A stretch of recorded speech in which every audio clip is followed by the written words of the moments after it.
What's going on, guys? Chunky back here on my channel. I haven't covered anything TV related in such a long time, and because I hadn't, I thought, why not just cover one thing consistently? With Game of Thrones Season 8 now starting, with the first episode officially having aired this morning, I'm pumped, ready to talk about it. This is some new content. This is Throne Talk.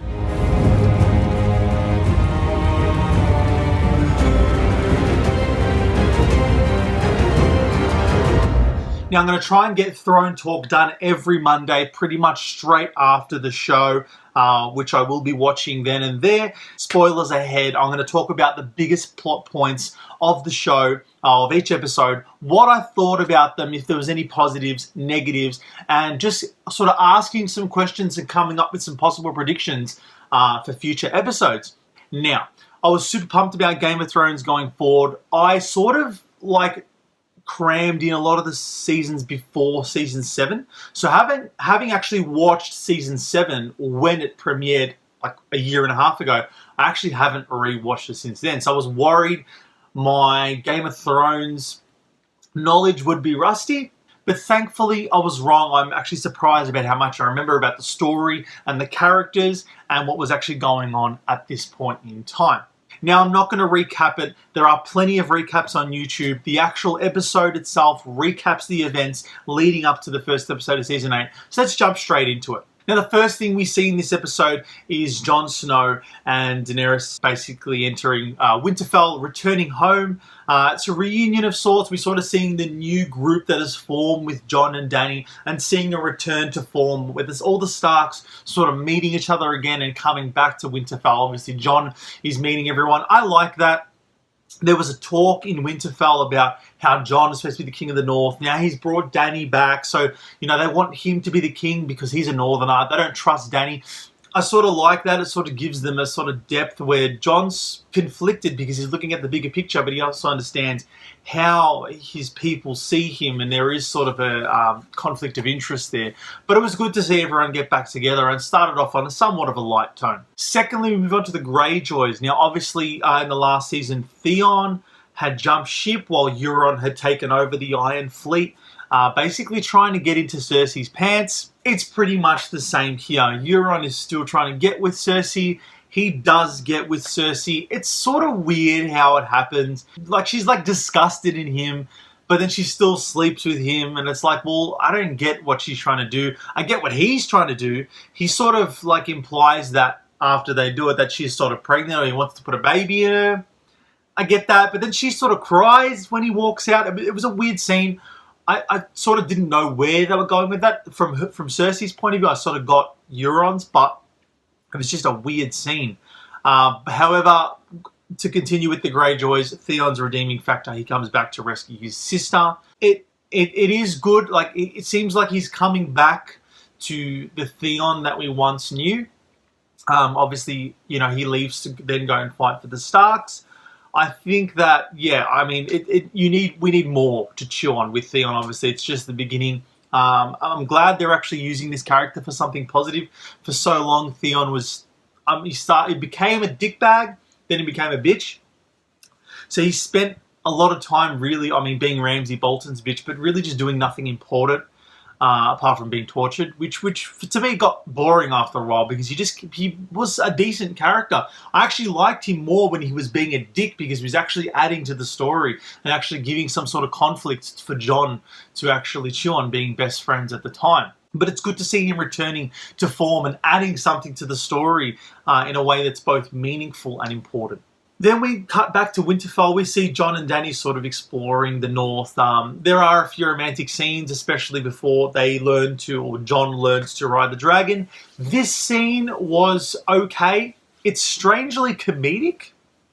Jon's asking, like, how am I supposed to know how to fly a dragon? She's like, well, no one that hasn't flown one knows, so jump on, bitch. Like, so he jumps on, but he's like, oh, he's like full fumbling around, and she's like laughing, and I'm like, well, I don't know, it's supposed to be lighthearted, but it just doesn't come off that way. It comes off as like almost goofy, especially because we haven't had a lot of time with their romance. It was sort of like a plot twist at the end of the last season that they were together. Obviously being related in somewhat, which I'll get to later. But yeah, I didn't really latch on to that comedic moment as such. But to follow on with that, the actual scene where they are riding the dragons is actually pretty cool. A lot of nice scenery. You can tell that these dragons are going to be powerful, and they're going to add to the story in a really meaningful way. So it was good to see them flying around, and obviously Jon's going to get the hang of it. So they're going to kick ass together, you know, romantically involved or involved as a family, whatever. Another small yet important scene was actually the scene between Arya and the Mountain. Now, obviously, they sort of hate each other. They've been involved before. Arya sort of left him for dead. They see each other now, and they have a bit of tension, but I think there's a possible team up coming. I think they're going to sort of learn from each other, or there'll be a scene with like a battle scene or an action scene where they sort of help each other out and become involved, and maybe, I reckon, become friends by the end of the season, just because the tension's already been given in the show. Obviously, they want to kill each other, but because Arya didn't really get the chance before, I don't think they'll do it again. I mean, unless they really want to have it be some really hard-ass, maybe not villain, but like some hard-ass emotionless character says, nah, fuck you, after all this time, I'm still going to get you when you least expect it. I can see that happening with the way that Game of Thrones handles important characters, but I also think it'd be more satisfying if they did team up and learn from each other in that respect. Now, one of my personal favourite characters is Sam Tarly. He's just such a nice guy. You just feel like he's so kind-hearted and very warm. So obviously he meets Dany for the first time, and she mistakenly, I guess she didn't know who he was at the time. She sort of mistakenly reveals that, you know, his father and brother didn't really bend the knee to her, so the dragons pretty much toasted him. He sort of, like, he's so nice that he doesn't even want to get angry at her for murdering his family, so he sort of just, like, walks out. I feel so sorry for the dude, but at the same time, when he walks out, it's an equally important scene where he talks to Bran about, or Bran talks to him, I should say, about revealing the truth to Jon about his lineage and his family.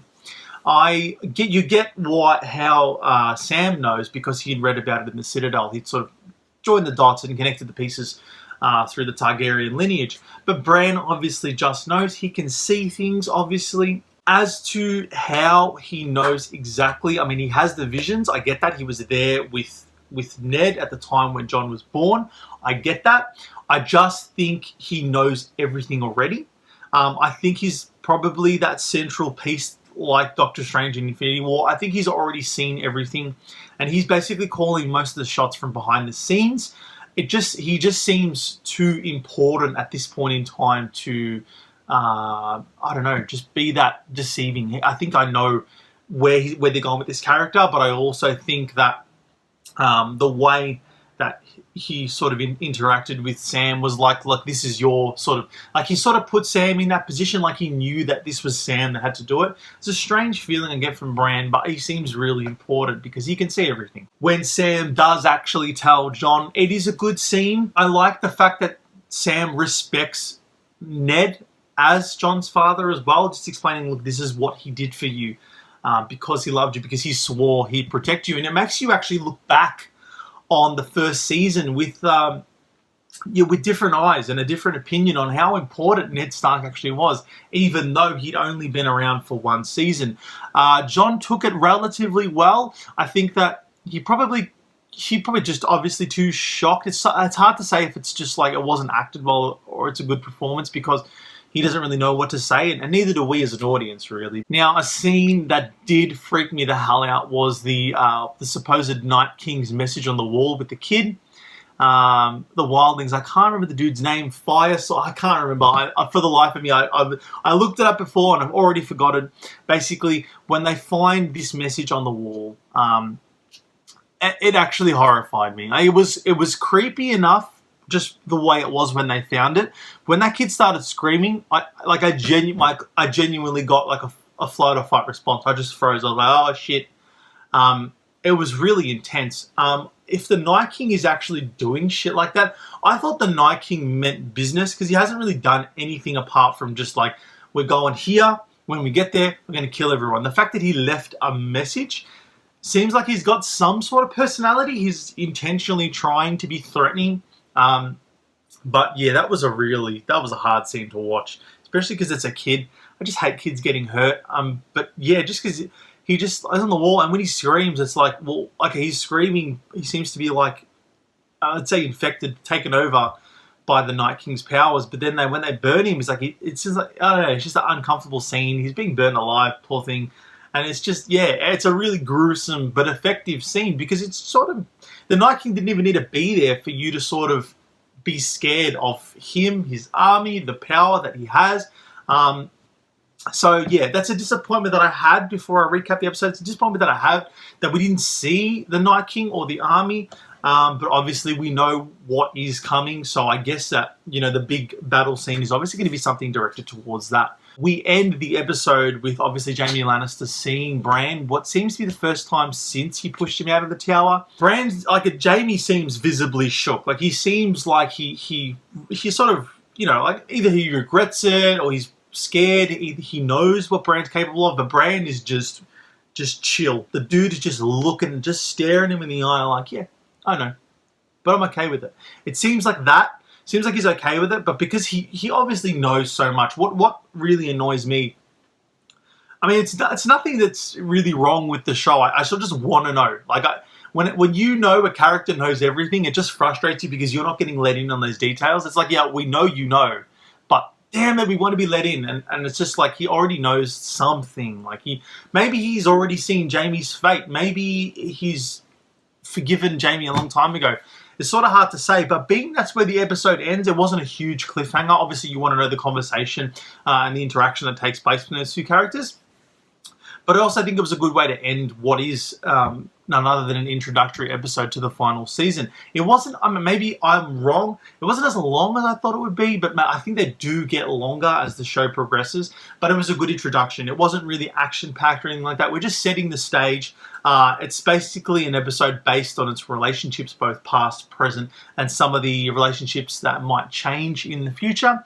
For what it's worth, I really enjoyed it. I think that as far as setting the foundations, being the final season, obviously there's not much room to develop many more characters, but the stage is well and truly set.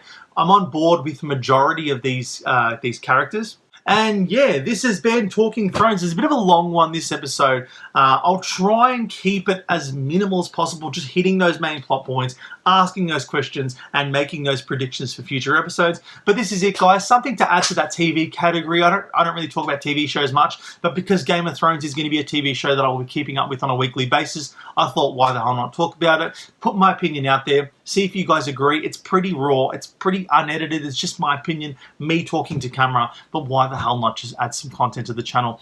Thanks very much, guys. I'll see you next week on Throne Talk for episode 2. Hope you enjoyed. Like, comment, subscribe, and hit that bell button to stay updated with all my future content. This has been Chunky. Thanks for stopping by my world, and I'll see you soon. Take care.